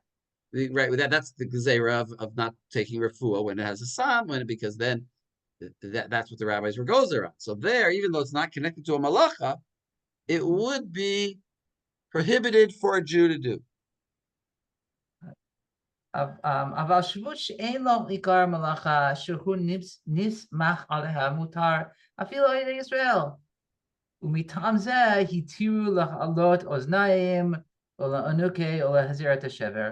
So for the things that don't look, that are shvut, that are prohibited rabbinically in this fashion, but don't really look like a malacha, like and let's add, things that are not sam, they're not related to grinding. You're not going to come to grind because of putting a shever back. And they're not related to a malacha. There's no malacha in putting a shever back. Like we said before, we noticed these examples, these really weird examples, which were not related to a normal malacha d'Rabbanan. They weren't like carrying something in a carmelit or doing shchita with a shinui. They were these things that nothing to do with any malacha. They're also d'Rabbanan somehow. Shedevarim elu lo nesru mipnei shehem domim lamalacha. They weren't prohibited because they were dome to a malacha. They were only prohibited because they're a form of refuah, and refuah was prohibited, but not for a chole. Very funny. I always think it's very funny. Refuah is prohibited, but not for a chole. A chole could do refuah. V'gam leika, go ahead. V'gam leika lemigzar bahu. משום שכיחת סממנים, שאין דברים הללו נעשים בסממנים. וזהו שכתב כאן, ואם היו צריכים שאין בהם מלאכה, עושים אותם על ידי ישראל. Well, yes, don't read it as strachim. Read it as not strichim, but srachim, in the sense needed things. Not necessarily. In other words, Devarim hatzri she'im hayu srachim she'ein behen malacha. If they were necessities that didn't have associated with them a malacha, osinotam al yedei Israel. So, how does the Beit Yosef understand the Rambam? He understands the Rambam more mekel or more machmir than let's say the Magid or than the Tur. Certainly more machmir than the Tur. Because the Tur said everything is permitted, every D'Rabbanan is permitted by a Jew even. That's what the Rambam means. The Beit Yosef says no, he only means the special category of things that are not prohibited because they're similar to a malacha and are not related to samamanim. Only those things are permitted. Which sounds to me more machmir than the Magid, who said, no, everything is allowed as long as it's chole shekol guf. So it comes out to that the Beit Yosef is the most machmir opinion. even though he says that the Rambam eliminates all these classes, but he just comes out and says any of these shvuts that look like malacha are forbidden, no matter where you are in this class. Exactly. He gets rid of all the classes and he forbids them all. And he forbids work. Anything that's similar to, he puts one big category, and that category is chola, and it's forbidden to do anything that's like a malacha al yedei a Jew. But al yedei a goy would be permitted. And that's, I think, right. בפרק 1 ועשרים הלך א' כתב ומותר לחפות קום על הטבור בשבת. Yeah. Okay. Let's skip that. Yeah, I'll read a little bit. Ume'ata. See where it says the next line? Ume'ata. And from here, Ume'ata lo nifshat sfeiko shel harosh midivrei harambam lekula ela lechumra. See where I'm reading? Mm-hmm. In other words, and now we can say that the doubt that the Rosh had is not resolved in a lenient way by the Rambam, but in a chumradic way by the Rambam. V'la'od, right? Because he's saying everything is prohibited, only this very small category of things that are not related to any malach or spices. And in fact, you have to use a goy in general.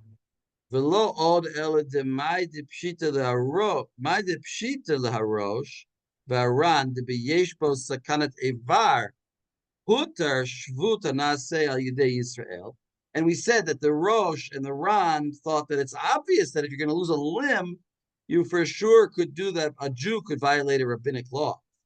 La Rambam kol shehu davar domei lemalacha omidi de'ikah lemigzar ba mishum shchikat zamanim asur la'asot al yedei Yisrael, even though it's a sakanat evar.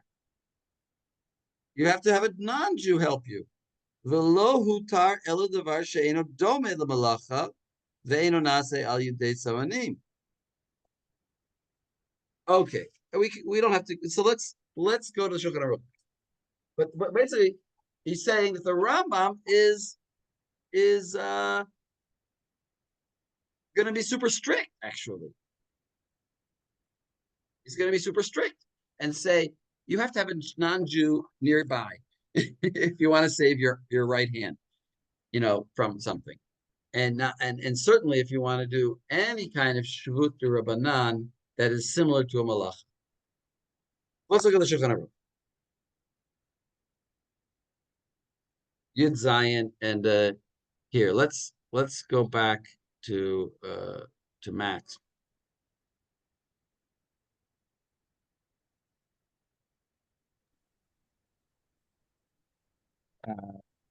Just 1 second, I'm getting there.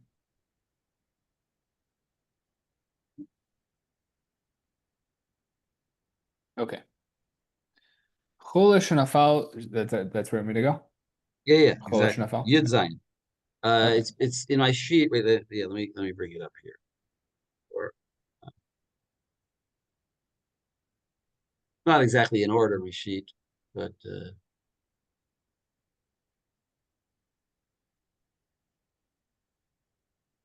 Shulchan Aruch here. Okay, go ahead. Cholesh nafal machmas cholio lemishkav ve'in bo sakana. So that's the question. Someone who's bedridden but no sakana. But no sakana. Oh, and then the Ramah sort of scrambles up things a little bit here. Right. Oh, sheyesh la michush mitztaer v'chala mimenu kol gufo she'az afa pi sheholech ken nafal lemishkav dami. So it doesn't have to be literally in bed, but something that otherwise makes you right. Yesh lo michush. We're using that word michush. Yeah.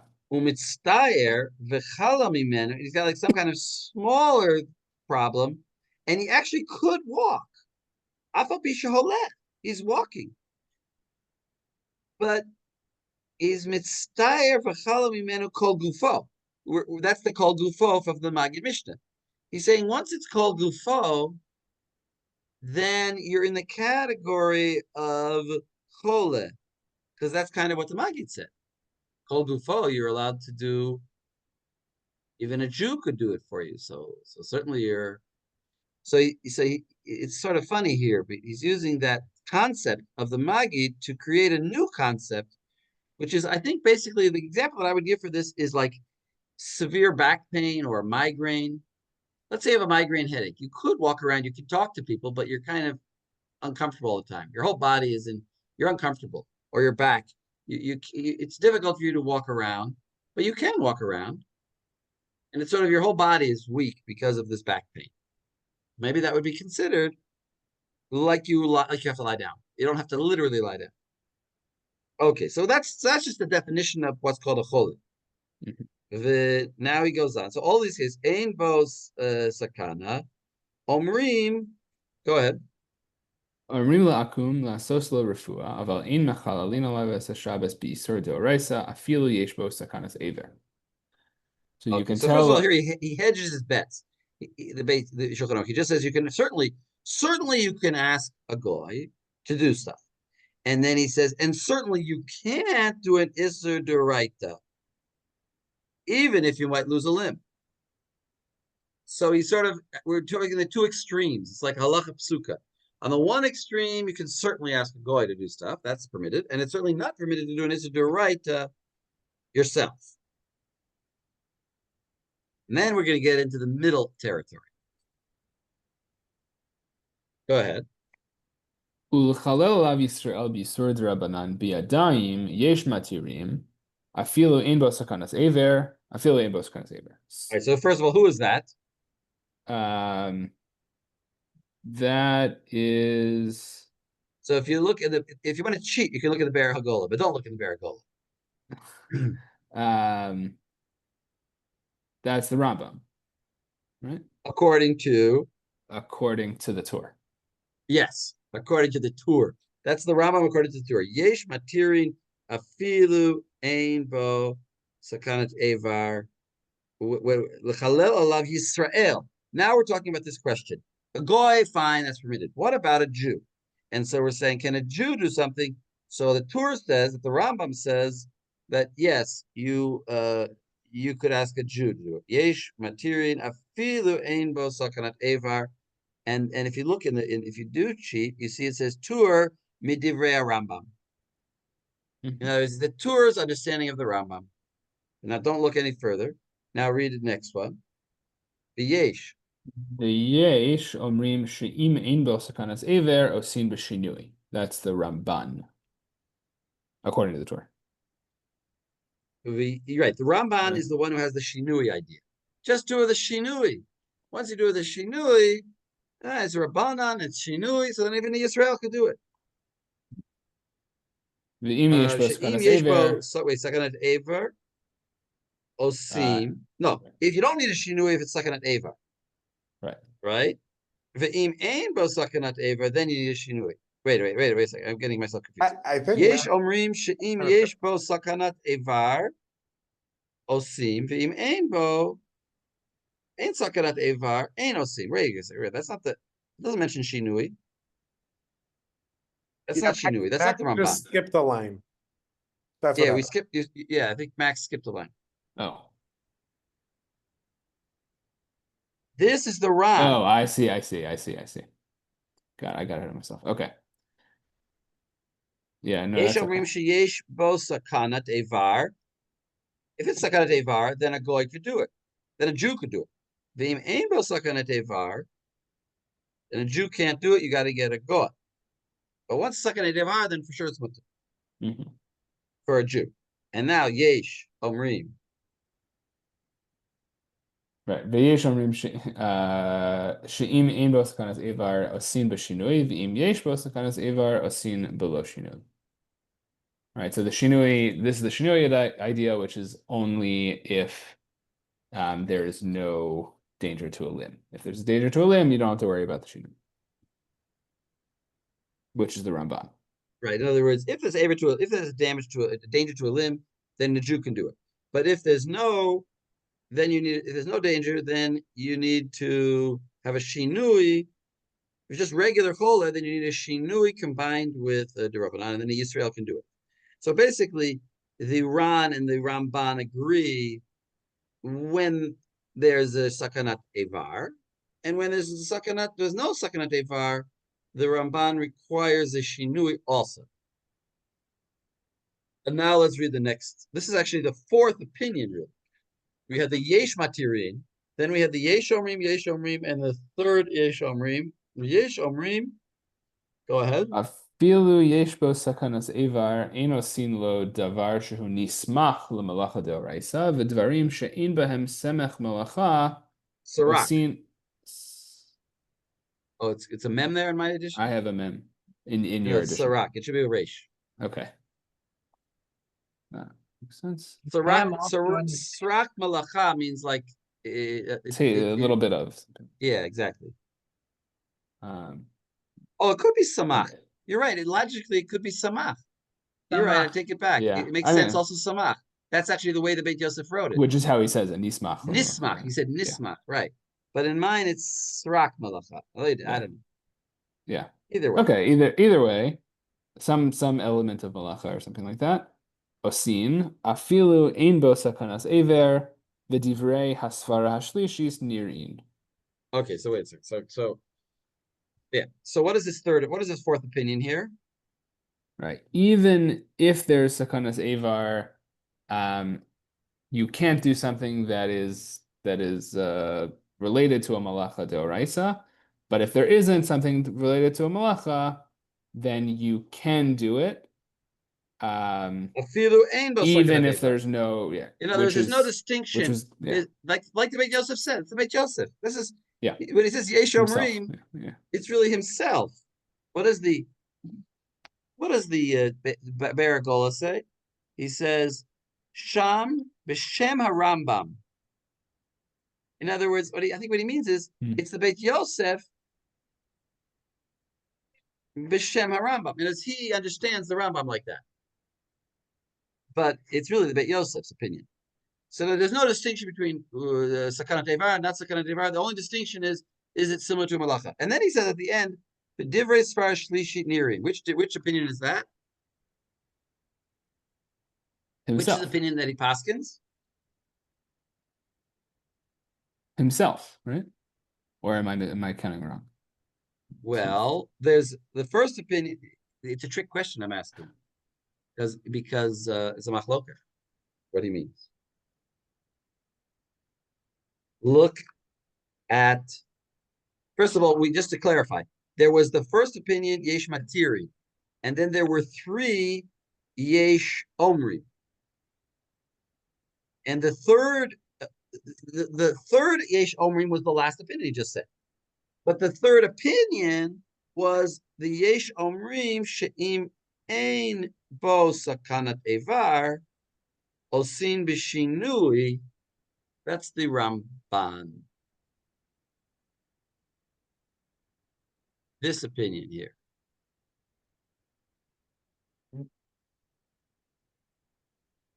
That's how the Taz seems to. Exactly. Let's look at that. Let's look at the Taz. I think it's the Taz, yeah. Yeah, look at the Taz, Yud Bet. Here, Noam, you read. Well, is it on the source sheet? Because that's unfortunately no, it's not on the source sheet. Okay, I'll go to Al HaTorah. That's why I chose you, because I want you to get Al HaTorah. And we are actually in a big midrash, so I really have no excuse. Always best to have the book. Next year, when we do Yeridea, have books. Even if I give a source sheet, the source sheet is just my way of giving you, like instead of saying start here and end here, I just give you the whole thing and then you know where to start and where to end. Okay. Seif Taz Yud Bet. Yud Bet.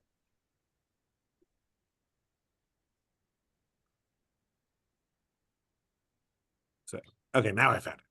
Okay, v'divrei hasvara shlishin nir'in, mashma demaskim ladat haramban שהיא הדעה השלישית.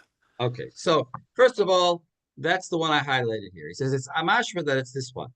That if it's sakanat evar, a Jew can do it. If it's not a sakanat evar, right? Yesh omrim she'im ein bo sakanat evar osim b'shinui. Then you have to have a Jew can do it, but with a shinui.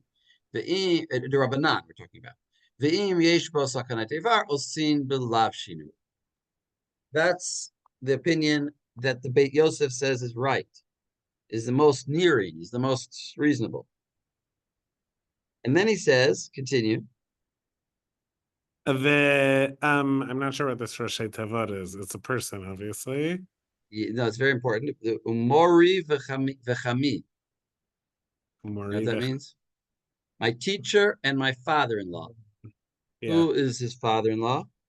The Bach? Yes. Zichrono Libracha.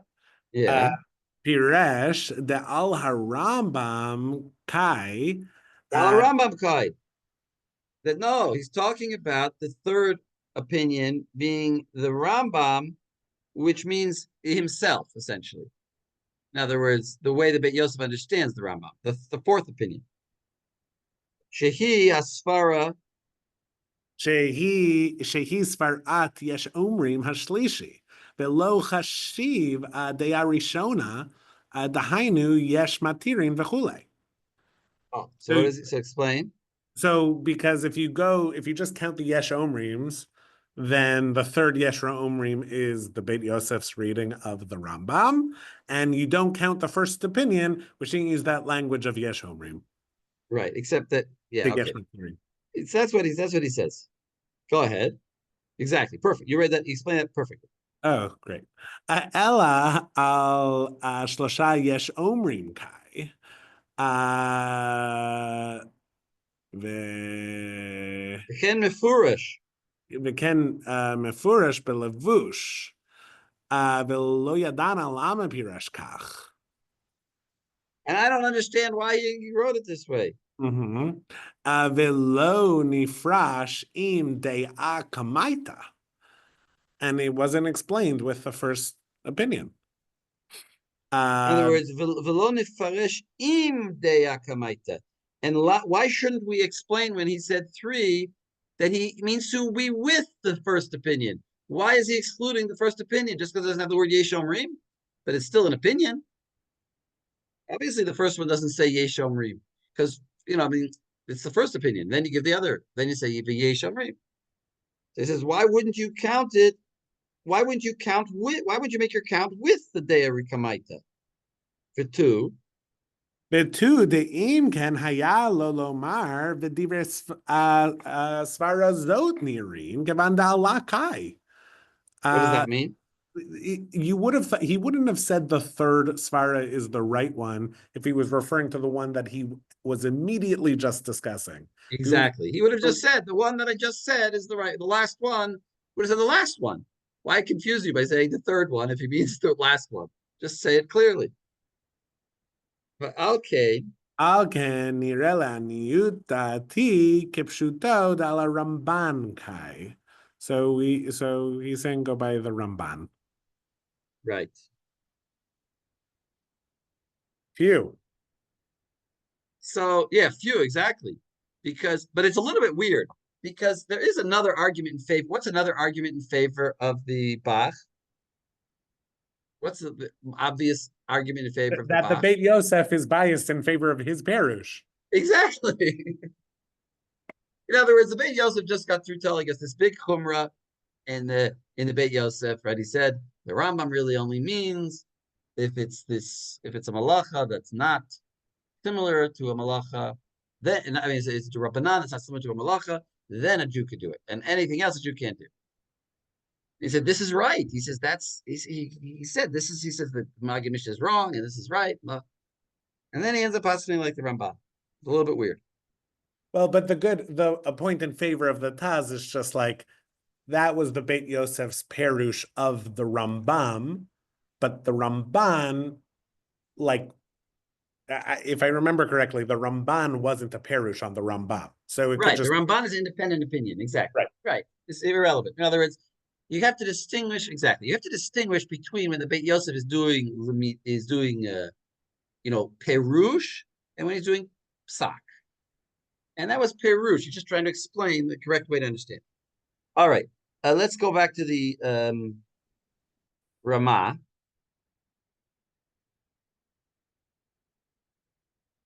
Here, you keep reading, Noam. Or actually, no. Let's go back to Max. Max, were you reading before? You were reading the Yeah. Shulchan Aruch, right? Yeah. So read the Ramah. Okay. Mutar lomar la'akum la'sos tavshil lekatan she'in lo ma le'echol distam tzorchei katan kechola she'in bo sakana dami. This is a very important rule. Yeah. That a katan. I mean, what exact katan are we referring to? Usually, a katan is anybody who's a katan, anybody who's not a bar mitzvah. But then it says she'ein lo ma le'echol. What does that mean? She'ein lo ma le'echol. Wait, you don't have any food in the house? We're talking. What kind of case are we talking about? Stams are, in general, the needs of a katan are considered like the needs of a chole, and therefore, you can tell a Gentile to cook for him. You can tell them to make oatmeal porridge. I think we're talking about a katan that doesn't have teeth, and that's the point. That there is food in the house. He can't eat the food that's in the house because he's a small child. Then you can tell, and that's by the way, a general rule that a small child is considered like a chole, shein bo sakana. So yeah. But why couldn't you have made that food before Ahead of Shabbos? time? Yeah, right. You could. You're right. I mean, maybe it has to be hot. The child's not going to eat cold porridge from yesterday. It gets hard. Right? Your parents are very concerned their children are not eating enough. They want to make the food just right. It has to be Goldilocks food, So that sometimes you have to make it fresh. But of course, you can't do it yourself. You have to have a Gentile. That's my explanation. Is there anybody who's? I don't know. That's my explanation. All right. But you could. I mean, you could read it more grand and say more broadly and say anything that you need. I mean, it has to be a need. It has to be. Anal malechol. He has no food. So then, I mean, obviously, what about a 10-year-old? There's no food, so you can go shecht. So you can ask a goy to go shecht an animal, so that a goy can't shecht an animal, but let's say you can ask a goy to go pull some carrots out of the ground in the backyard, and cook them, so that you have food to eat for your 10-year-old. But an adult could go a day without eating. That could also be a case. All right, go ahead. The call. The kol she'asur la'asosal al yedei Yisrael afilu al yedei hachole be'atzmo asur, aval kshe'oseh lo ha'akum mutar lechole l'sayo k'tzas de'mesaya ein bo mamish. So the sick person also can't do the sick person is the same as any other Jew when it comes to doing. In other words, doing malacha, exactly. The sick person can do, according to the Ramban, if the sick person could do a malacha d'Rabbanan with a shinui for himself, and if it's like an avar without a shinui, right? Or if there's a non-Jew who's helping with whatever it is, they can, I don't know what exactly it would look like, but the sick person doesn't have to just like lie there flat and do nothing. They can help. Here, look at the end exactly. He can participate. Yeah. Now look at Tet Zion in the Magen Avraham. The Messiah, the L'Sayer K'tzat, it can help a little bit. Hainu de belav hachi nami mit abda. It means even if he wouldn't help, it would get the action would complete successfully. In other words, his help is immaterial to the action. Elishim Messiah me'at, but he does help. Kagon akum shikochel ha'ayin. For example, if the goy is putting glue on his eye, the Yisrael soger poteach ayin, and he closes and opens his eyes to help it work better. Shiachnis bo kachol. Aval im eino yachol asot biltia Yisrael. But if the Jews' actions are necessary, then it would be asur to do it. It's only if it's like whipped cream, icing on the cake. It's not necessary. And then he looks at the big chiddush here. He says, "Umash misham da afilu malacha doraita Messiah ain bo mamash." No, it's a little bit missing a word here, but mashma da afilu b'malacha doraita Messiah ki ain bo mamash. I would add the word because ain bo mamash. In other words, once Messiah is defined as something that is not necessary at all, then even if it's a doraita that the goy is doing, you could participate because your participation is immaterial. You're not doing the act. You're just sort of pushing it along. Now the question I had is like, what about if can a goy? Let's say you're a chole, shein bo sakanat evar, but you're a chole.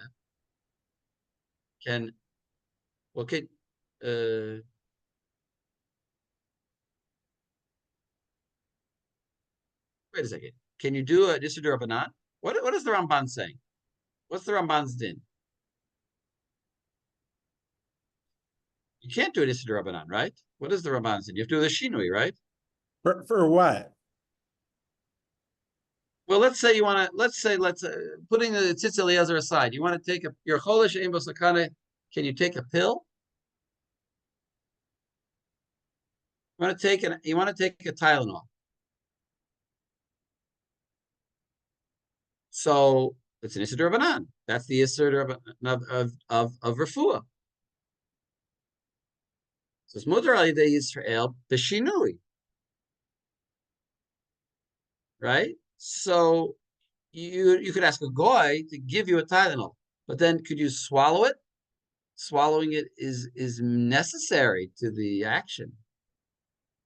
How could you, right? It's not immaterial. It's certainly material. Or did the Ramban also permit the whole idea of the original Gezerah going away, like Samanim? Remember, the Beit Yosef said,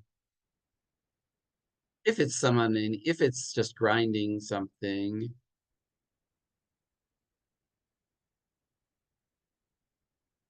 he said all the choles are the same, and a Yisrael could do something as long as it's not the Gezerah. Right, the Ramban also, the Beit Yosef also prohibited violating. In other words, we're back to where we don't want to be. we're back to the problem that the Tzitz Eliezer solved for us. But we're back to the problem that if it's an Isser Rabbanan, you can't really do it except with a Shinui. Right? Is that how the Beit Yosef, is that how the Shulchan Aruch is poskening?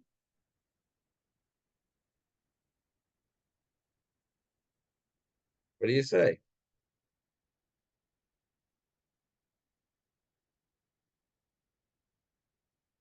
Polish Ein Bo Sakana. The Ramban says, Osi B'Shinui. He didn't say anything about if it's very different from the introduction that the Ramban gave, that the Beit Yosef, that we read in the Beit Yosef. Right? If you go back to that, I mean, we're sort of over for time, but if you look back at that introduction, didn't it sound like Echole She'ein Bo Sakana, there's no Gezerah on it. There's only Gezerah on Mitztayer.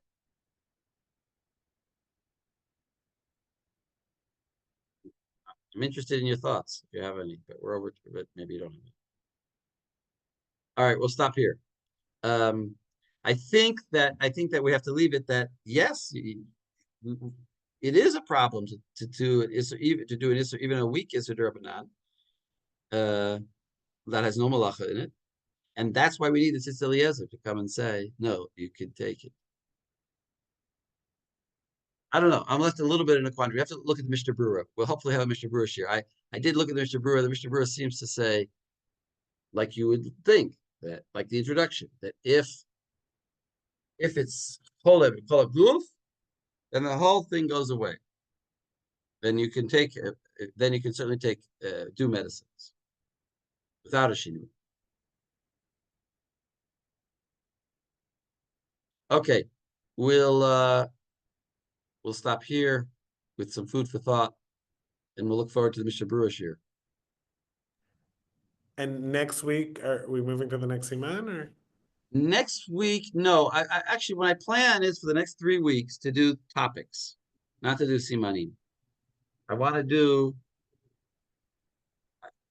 3 topics that I have in mind are tichat kufsaot, opening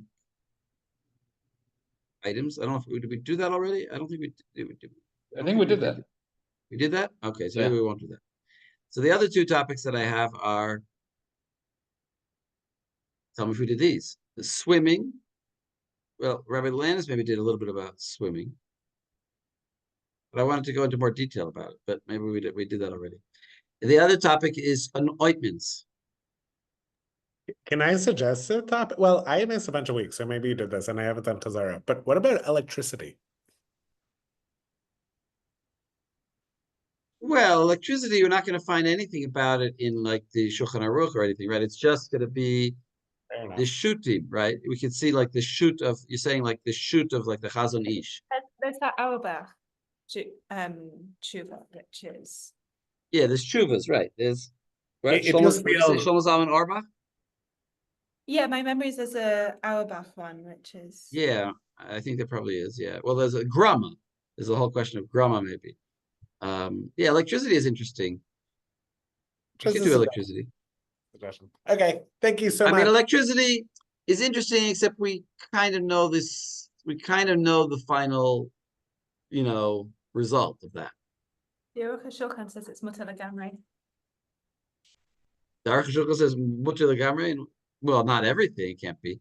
What about if you turn on? Electricity. Like in What and about of if you? itself, Using you electricity. can do electricity to do something asur, but electricity in and of itself is mutar No, legamrei. you can't how I incandescent light misread bulb. An it. incandescent light bulb becomes red hot, which would be It- fire, perhaps. There are many ways you can use electricity to do many averas. It's true. But You're saying that's as not long as the action is not an avera action, then electricity would be permitted. Interesting. So we could do that. That's a possibility. Okay. Thank you so Write much. to me. Write to me if you have ideas or suggestions. My thought is in general to do topics and not to do simanim for the next couple of weeks. Great. Thank Okay. you. Thank you.